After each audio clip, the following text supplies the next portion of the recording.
Hi, everybody. Welcome to the Leadership Book of the Month. I'm Kelly Burns here with Bret Getzel. Our Hi, everybody. compadre Dave.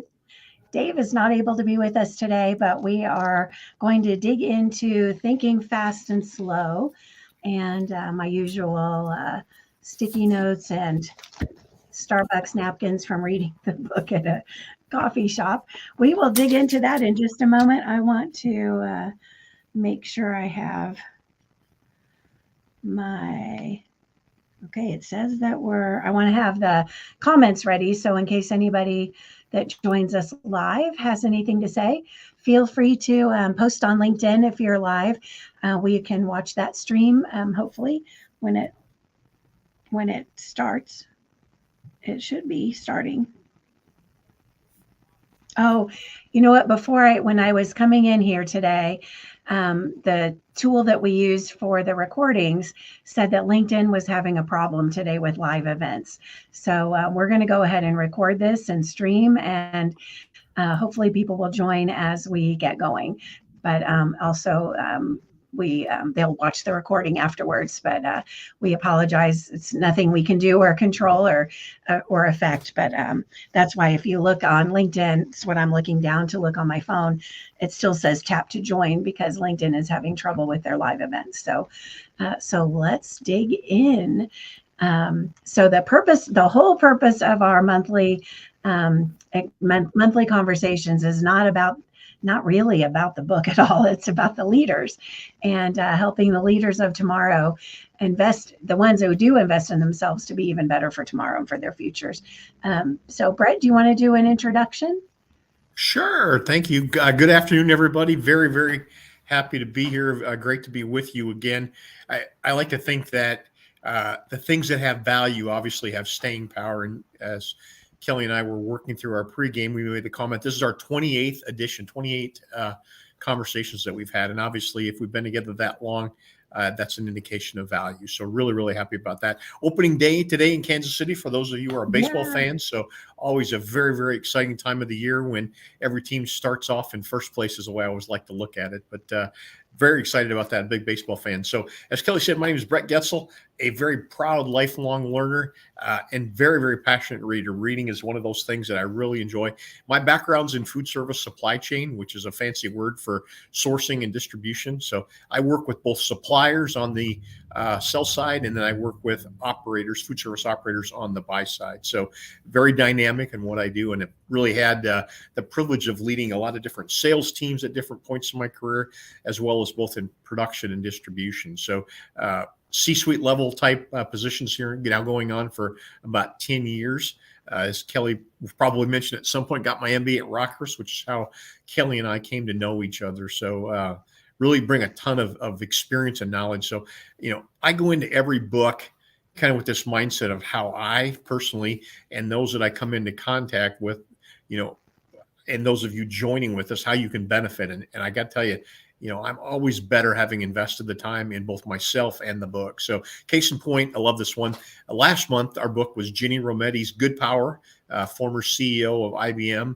And I posted a quote from the book on my bulletin board, think fast, move faster, which is one of the things that was kind of a mantra that she had while she was in that CEO role. So, granted, when you read the book, most of them aren't life-changing, but collectively, over time, you pull nuggets out of each book and they kind of create your own personal brand, your own personal toolkit, and they make you, obviously better at what you do, and particularly as it relates to leadership. So again, taken in totality, it really adds up to something pretty significant. So it's a classic cliche I like to say, and everybody's heard this one, right? Being an overnight success that was 30 years in the making. So as far as a quick update, usually I have a lot to talk about. I've been so busy the last 30 days since our last conversation, really pretty limited on my update. I'm going to be kicking off Tim Tebow's Mission Impossible next month.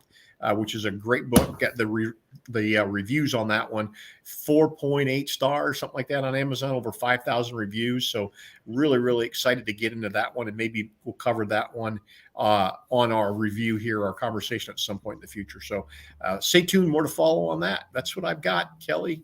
Yay. Yeah, so as Bret said, we know each other through Rockhurst. I was his professor and And then the next year, he came in and spoke for one of my classes on professional development and being a lifelong learner. And then our colleague Dave is a full-time professor. I'm an adjunct at Rockhurst. He is a full-time professor in the data analytics and healthcare area. And his career has been in that area. Bret's has been in operations. Mine has been in operations and in marketing, strategic planning, and HR. So we have all the gamuts, all the areas covered except finance and accounting. Although as members of an SLT, we've had to understand those areas as well. So we bring the leadership experience so that we're evaluating these books with that kind of a hat on. So I'm going to post the link for you to go to the website. If you go to voyagecg.com, that's our company website, Voyage Consulting Group, and then /leadership books, you'll find the page about the leadership book of the month. It includes links to the previous conversations, and it also has our, which we need to update, but it does have our links to our favorite leadership books. And those, I need to go in and update those. You might have sent me your update. I can't remember if you did. Yeah, it's been a little while, as the books come in, they go on the bookshelf. Yeah, we should take a look at that. I know I updated it last year, but anyway, you can find some more if you want to look at that list. But so take a look at that and the ones that we've done, the previous 27, and then you'll know where to go in the future as well. And you can mark your calendar for the last Thursday of the month, or the fourth Thursday of the month. Every once in a while there's a fifth one, but we're the fourth Thursday of the month at 4 o'clock Central, 5 o'clock Eastern time, US. And we will be here on LinkedIn Live and YouTube. And it's still showing that LinkedIn is having an issue, but let's just go ahead and continue. And let's go into the book. So interestingly enough, this book came out in 2011. And the reason that I wanted it to be on our list was because people refer to it all the time, and they refer to this author. And several of our books, and I didn't go back and look them all up, but several have referred to him, and he's referred to all the time in different articles. And unfortunately, he passed away yesterday. So, but he did pass away at the age of 90. So may we all live to be as lucky as that. He was 90, and yeah, so he passed away yesterday. We're going to continue with our conversation. Daniel Kahneman was a renowned psychologist and a Nobel laureate, known for his groundbreaking work in behavioral economics. So he was really one that linked psychology and economics and cognitive psychology. Behavioral economics is what he called it. And he got the Nobel Prize in the economic sciences in 2002. So before the book was written, he already had made a name for himself. And then he put this big, huge book together, and the type is really small. So we're not going through this book page by page, section by section. We're going to share some of our main lessons that we took away from it. But I want to give a little overview about a couple things from it first. So one is, it's called Thinking Fast and Slow, because he describes our brain as having two systems. So the one is that we think fast. So the system thinking fast, where we're intuitive, we just operate automatically. We rely on everything that we've known before, and we make decisions quickly. And then the slow system 2 is more rational, requires effort, and sometimes we can get so busy we don't rely on system 2. And I don't want to go into too much of the detail of the descriptions, but the whole entire book talks a lot about the playoff of those systems and then how they affect our decision making. And one thing that stood out to me was how they help our brain operate efficiently, just automatically by what they do. But sometimes we get tired, we get overwhelmed, we get stressed, and our mind goes into the least effort possible. And that's what it's drawn to, the least effort possible. Okay, so I saw in the coming in to join us will be Stephen, who I met on LinkedIn yesterday because he posted such a lovely post about the author. And so I invited him to join us for a few minutes, and I see that he tried, and hopefully he'll be coming back in, and then we'll invite him into the broadcast when he comes on. But with that brief overview of System 1 and System 2, I want to also point out one other thing, and that is that the book, it's written by an academic, and he goes from like research study to research study to research study. Fair, right, Bret? Mm-hmm. It's like research on top of research, and a lot of them are interesting in there, about athletics or gambling or school or your kids or a variety of different decisions, many with business, but they're not all boring in a lab or something like that. Oops, not that those are all boring. They're a variety of different studies. But with what came out in recent years is that the replicability of those studies was low. So he got some negative press about 5 years ago about some of those studies can't be repeated, or they maybe he relied on them a little too much. So some of it has been debunked. So if you do a search about the book, you might see some of that negative commentary that came out in like 2017, 2018. So the thing is, back in 2011, when he wrote this book, scientists back then, you could just rely on the published studies and what was out there. So he didn't really get bad press for his book. And there's certainly so many that it didn't deplete or diminish the value of his book. Do you want to say anything else about that? Yeah. My note that I wrote, I just, as I move through the books each month, I'm always trying to take the mindset of looking for content. I know I've got the conversations come up. I always think, when I recommend the book, and I really focus on who the author's speaking to, what audience are they keying on. And, that's a very different mindset, I think, than reading a novel or something for entertainment, something I really like to do as well. But you take a very different approach, obviously, when you know that you've got the obligation to do the conversations that we have. That said, I was surprised about this book, and Kelly mentioned it a little bit, how many lists it's on. It's on a lot of lists. I get an email, and I don't know how I got signed up for it, called the Book Club. And every once in a while I'll look for a topic off there. But just the other day I got an email, and sure enough, this was on there. And I thought to myself, well, if it's on these lists, right, somebody's reading it. Psychology of influence, right? Social proof that somebody's doing it. So we should be doing it too. But anyway, this book is widely published, or widely promoted, I guess is the best way to say it. So that said, as Kelly talked about, the author he's a Nobel Prize winner. He's professor at Princeton, and this book certainly reads like someone like that. My copy, at least the edition that I've got, is 418 pages, as Kelly said, fine print, and that's without the appendices and the footnotes and everything else. So, we always ask ourselves, would I recommend this one? And I'm going to say the classic lawyer response: it depends. I'm certainly not going to say it's a bad book, but I would certainly say it's not for everyone, right? So, and I don't want to discredit the content that Kahneman unpacks. A lot of different use cases, and what I took away from it was the ability to really reflect on how your brain processes and how we have certain biases and why we do some of the things we do. Kelly mentioned a little bit about going to the lazy side of our system 1 or system 2. And I certainly find myself doing that, right? I get to the tail end of the day and I'm tired, and I probably don't put the system 2 level of analytics into a decision and maybe make a premature choice that sometimes I'd like to get back, sometimes not. So again, who are we talking to? If you're going to make a decision to read this book, I would definitely think a C-suite level executive, or maybe a senior level manager with C-suite level aspirations, would find value in this book.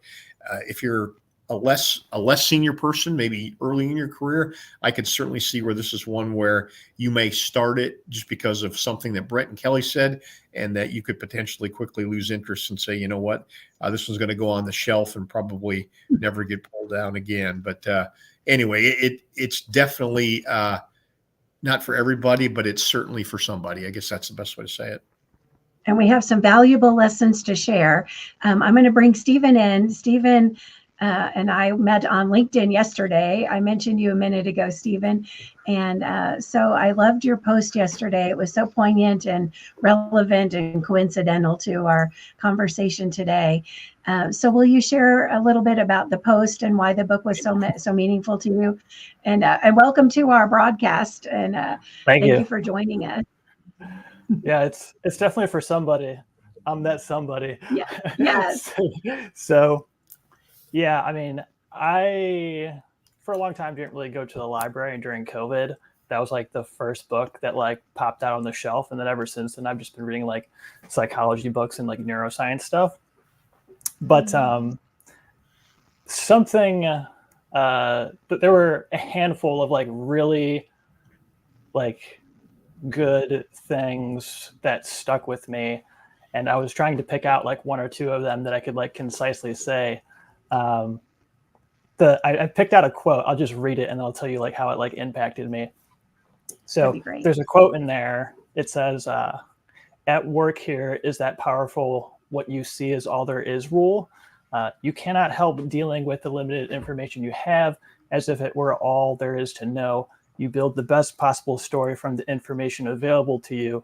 And if it is a good story, you believe it. Paradoxically, it is easier to construct a coherent story when you know little, when there are fewer pieces to fit into the puzzle. Our comforting conviction that the world makes sense rests on a secure foundation, our almost unlimited ability to ignore our ignorance.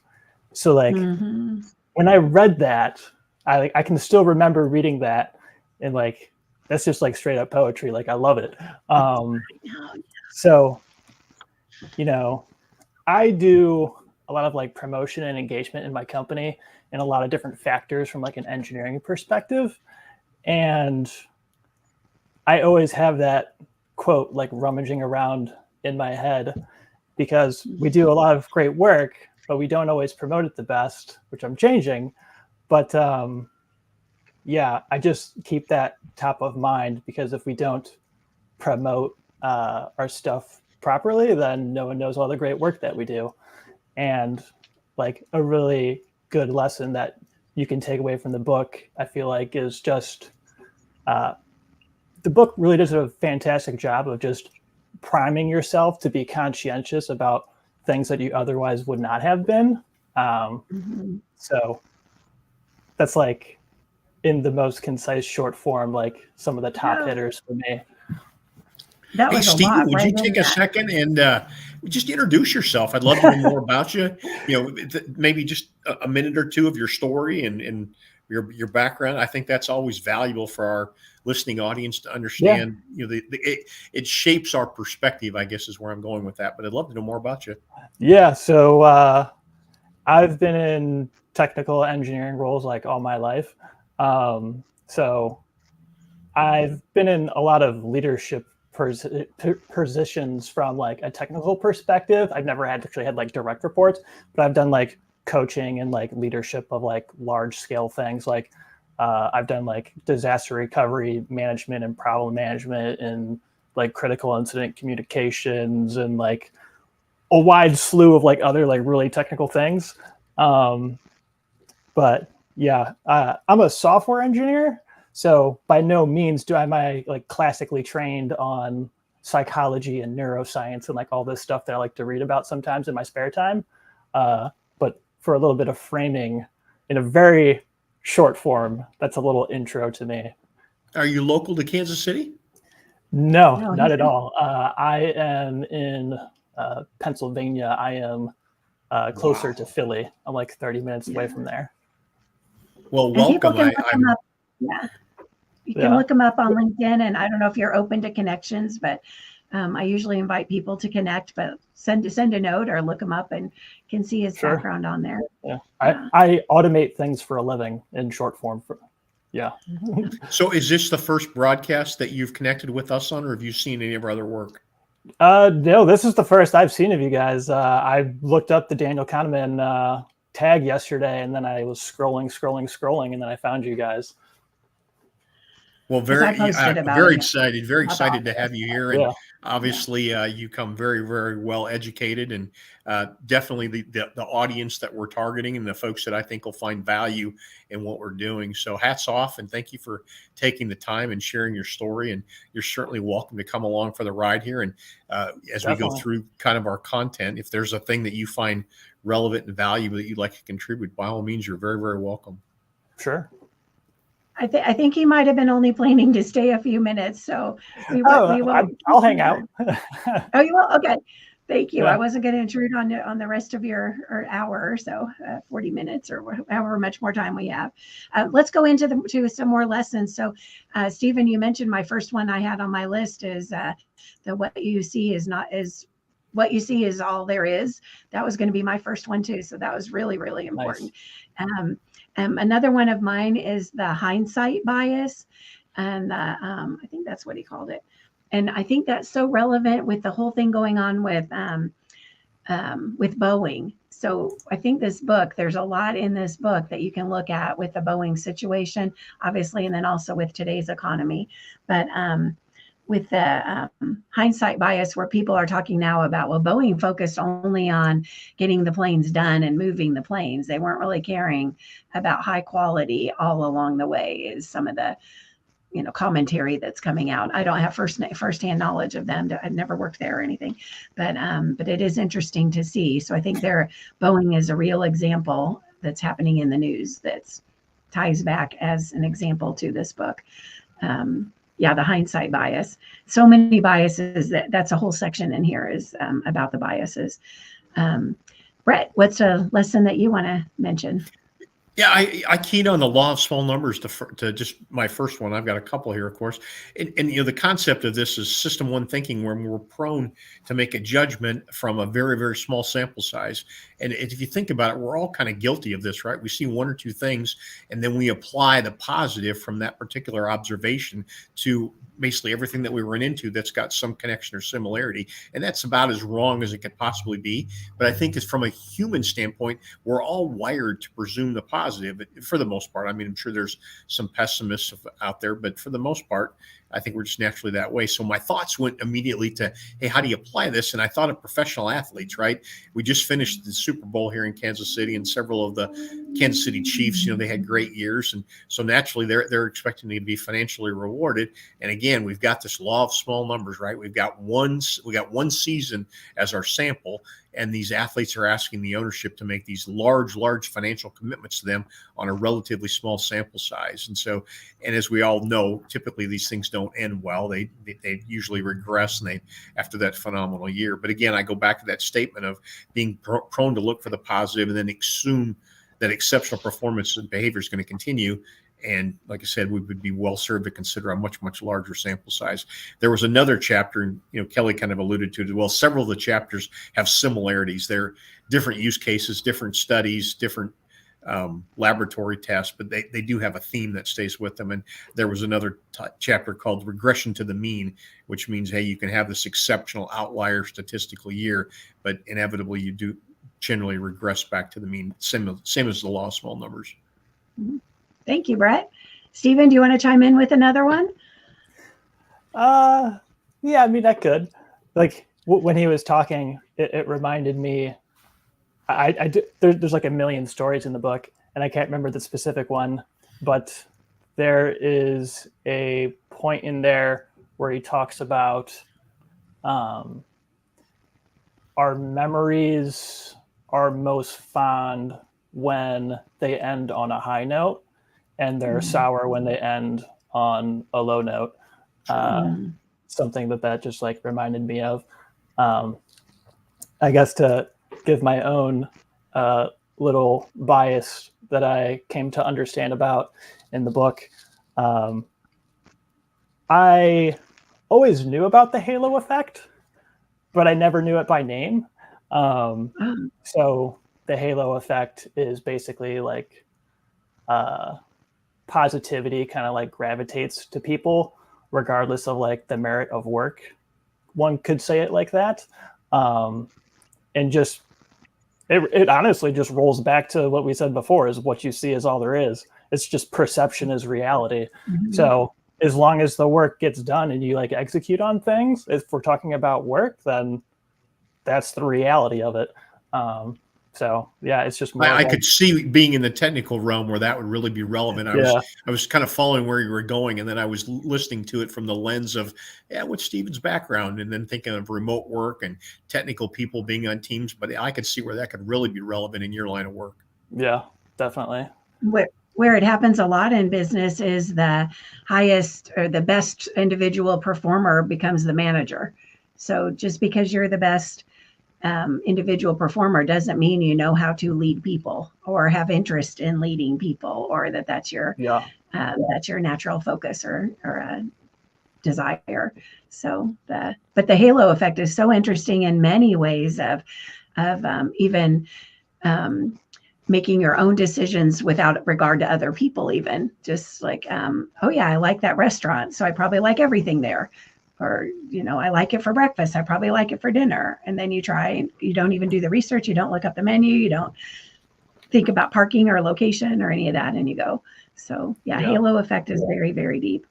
And if you really, really want to go off the deep end on like discovering like new biases, it was the follow-up book that I read from Thinking Fast and Slow.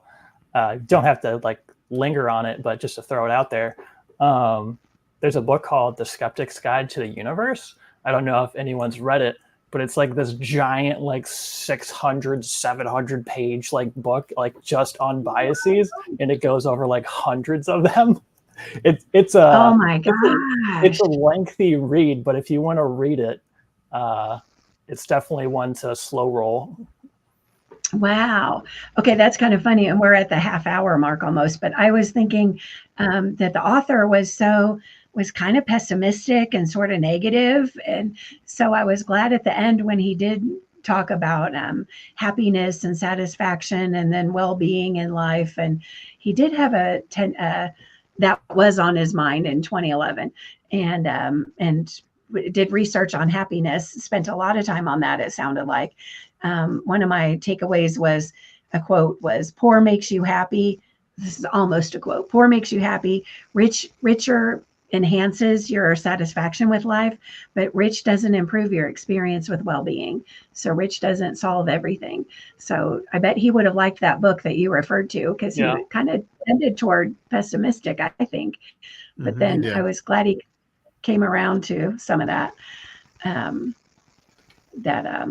sort of that happiness. Another lesson that I recognize that applies to current situations that we see in the news was the one about people are motivated by more by loss aversion than by gain achievement. They're motivated by loss aversion than by gain achievement. So today, when we're trying to convince people to come back to work, or a year ago, 2 years ago, trying to convince people to come back to work from back into the office. And then that wasn't really working. And so the leader started saying, well, you're going to get fired. That wasn't, or getting them to come back wasn't working. Threatening jobs worked for some people. But then that was during the phase where there was a lot of open positions. Now the threatening of the jobs is working a little better, but people are coming in and not performing as well. So that will be interesting to see how all of that ties out. Okay, one more from you, Bret, and then I have one more. We'll wrap up. Okay. If I only get one more here, I'm going to talk about anchors. And being in sales, obviously, anchoring is part of every seminar, every sales class, every negotiation class. So given that, I grew up in the sales world, anchoring was something that I've heard of many, many times. And it was interesting to see it show up in a book like this. But if you're looking to improve your negotiation skills, I just did a deal on Chris Voss's Never Split the Difference. So if sales, and interestingly enough, people always think of never split the difference in negotiation as something that you only do in your professional life. We negotiate everything, right? You go buy a house, you go buy a car, you negotiate with your spouse, you negotiate with your children, you just negotiate all the time. So whether you think you need negotiation skills or don't, if you're looking to tune up on that aspect of your life, and anchoring is certainly one of those things. I highly, highly recommend Never Split the Difference. So, the part about anchoring that I want to talk about real quickly is this misnomer about, hey, who anchors first? And depending on who you read, depending on what subject matter expert you're following, they'll take both sides of that equation. Hey, you should anchor first or allow your counterparty to anchor first. I'm of the opinion that when you anchor first, you get to control the conversation. There's a thing called an extreme anchor, where basically you take out the lowest or highest numbers that you're expecting to achieve and you multiply it by about a factor of at least 20%. So if you think $100,000 is the target for your negotiation, you're going to throw out $120,000 with the expectation that you'll probably land somewhere between 100 and 105. But it's this idea of being bold and brave enough to basically throw out that extreme anchor. So anchoring, he had a whole chapter on that, which, like I said, not something that I expected to find in a book like this, but obviously one of those things that once I saw it, I certainly gravitated to it, and one of the things that I found pretty fulfilling. I would say if you really want a good read or research idea, Kohl's Cash, like the store Kohl's, how they normally have like the cash and it's like funny money, and then they're allowed to like mark things up because of it, because you're not really looking at like the true value because Kohl's Cash. Yeah, if you look at like fake currencies like points and stuff, it's a fantastic way that people do anchoring. Same with like loot boxes and stuff in like video games. Like it's not a tangible like money dollar. Yeah. J.C. Penney got in a little trouble with that in the last maybe 10 years ago or so, because they anchored us all to think that their prices were never really their prices. They always had a discount. And so then when they wanted to stop that, the customers revolted, and that cost them a lot of business. The last rule that I want to mention is the basic rule of fairness. He gets to this near the end. And I don't want to go down the whole rabbit hole about it, but he talks about thinking about the economy and pricing today. The exploitation of market power to impose losses on others is unacceptable. That's a quote from the book. So thinking about negotiation, pricing, salaries, the exploitation of market power to impose losses on others is unacceptable. So you might be able to get away with it for the short term, but in the end, the customers will figure that out. He did research in that area, submitted it to the American Economic Review, and he thought that they wouldn't accept it because it challenged the way economists and business leaders think about self-interest and really kind of poo-poo fairness. But in the end, employees who violate rules of fairness are punished by reduced productivity, and merchants who follow unfair pricing policies will expect to lose sales. So Wendy's recently announced that they were going to do that fluctuation pricing, where when times are busy, they were going to have different pricing. And so then the customers revolted, and I think they changed their mind, didn't they? Didn't they say they're not going to do that now? So I don't know that have they pulled back on that. I did read that. That's obviously in my industry, but I haven't heard the final outcome on that. Okay, that's what somebody had mentioned today. But no, it's been big in the trade pubs for food service. Okay. When I see someone doing that and I'm talking to somebody and I'm like trying to give them like a head nod, usually the line that I go with is that they're trading short-term gains for long-term failures. Right. And that was one of our other books, was about the long game. That was one of our early books. There also is a section in this book about regret, which we had a book about that not too long ago as well. Mm-hmm. So all of our books kind of come around to each other. The whole point of this, I think, is about decision making, that you have agency over the decisions that you make, and that they align with your core values or your intentions as a human. Recognize, he says at the end, to recognize when you're in a minefield. So you slow down your system 1 and get some help, some reinforcement for system 2. And he even gives a list of some things that companies can do, because companies are making decisions as well. And that's at the end. But the whole point is about decision making. And so even with negotiation, with the anchoring, you don't have to accept that as the anchor. If somebody else offers that as the anchor, you get to have agency over that. So I want leaders to understand this book for your own sake and your own decisions, and also to recognize where others are coming from when they're making decisions or trying to influence you. One of the examples that he shares is on Harvard Medical School's the classic study of, if you're told that you need surgery, so option A or option B. If you're told you need surgery and you're told, remember this one, Stephen? The 1 month survival rate is 90%. Or if you're told that there's a 10% mortality rate in the first month. Yeah. Right. The perception of both of those is different. And so how you influence others, he gives tips about how you can influence others. So I want you to be aware of those for your own communication and your leadership and influence, and then also be aware when others are trying to influence you towards something. So that's my final point to summarize the book. Bret, I'll let you go, and then Stephen, and then we'll wrap up. So Bret, final point. Yeah, the concepts here, they've which are the ones that we've talked about are the ones that most resonated. And as we talked about, there were a lot of similarities.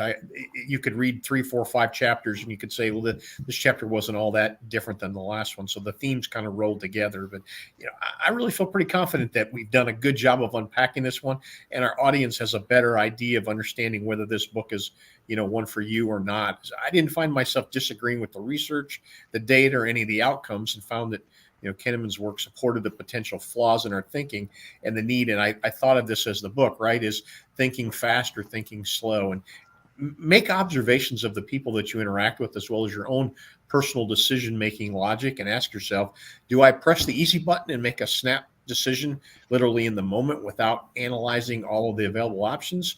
Or do I, kick it down to what he calls your system 2 thinking, and really take a very analytical and thoughtful and methodical approach, and then make that same observation of those that you interact with? Kelly talked about it in terms of how companies make decisions, and, do they make these fly by the seat of your pants type decisions that aren't very analytical or thoughtful, or are they more deliberate in that? And that's just the difference between system 1 and system 2. I wanted to say hats off to Kelly, because this was one that challenged us. I think I was 2 months ago. I got the book already delivered because we're a couple months ahead on our titles. And I made the comment to Kelly and Dave, our partners not here today. I said, this is a big one, guys, lean into it. And I said, don't wait for the month, because it's going to take more than just a month to get through. So hats off to you for that, and appreciate the challenge. Yeah, right on. Stephen, final point?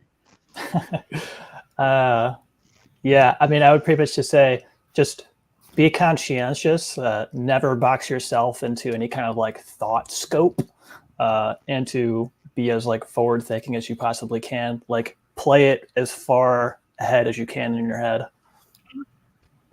I love that. Pre-mortems, that was one of his suggestions in there. So many ideas. So we usually talk about, would you recommend the book at the end? So we heard Bret's analysis. Stephen was definitely 2 thumbs up. And I would say, if you want all of the detail and all of the studies, some people like all of that, that you would love this book. And if you just want to get the points, you can get the points from this video, or from others, or from a book summary. So I don't know that it's for everybody, but the points are valid. And I think the lessons that we shared here will help you be a better leader and better decision maker, especially for your leading for companies, leading for projects, or leading people. So that's why I would recommend that you implement it, whether you read the book or not. Next month's book is, our conversation is April 25th, same time. And our book is the brand new one, Super Communicators, How to Unlock the Secret Language of Connection, from Charles Duhigg. And so we will dive in that. This just came out in the last month or 2. So we are excited to dive into that. And Stephen, thank you for joining us today at the last minute. And you never know what a post on LinkedIn will lead to. Yep. We appreciate you coming on today and sharing your expertise with today's book, and wish you the best in your continued reading. Read some positive books too. Yeah, I'll try. Optimism. Yeah. So I did a look ahead on the super communicators. There's several. I was going to say there's a ton. I don't know if there's actually a ton, but there are multiple videos done by the author around super communicators. Some of them are promotional, of course, but if you're one of those folks that likes to consume your content via video rather than reading or audiobooks, I would certainly encourage you to jump ahead. I'm going to take advantage of some of that just to set the context for super communicators, but excited to jump into that one. Kelly's already talked about our why. That's to inspire tomorrow's leaders to invest in themselves today. It's the best investment you'll ever make. So looking forward to Super Communicators, Kelly, and appreciate everybody that was able to join us. Stephen, fantastic to meet you, and so excited. Best of luck, and hope you follow us, and appreciate your feedback as well. I always like to get feedback from our listeners. We're always looking to improve our content, improve our messaging, and make this as impactful as we possibly can. So you're uniquely positioned now, having had a chance to come along for a ride, to be able to give us some critique and some coaching, and look forward to hearing that. So, thank you again for everybody, and we'll see you next month. Yeah. Thanks, Bret. Thanks, Stephen. Thank you all for watching. Here's to smooth sailing I'll be ahead. watching.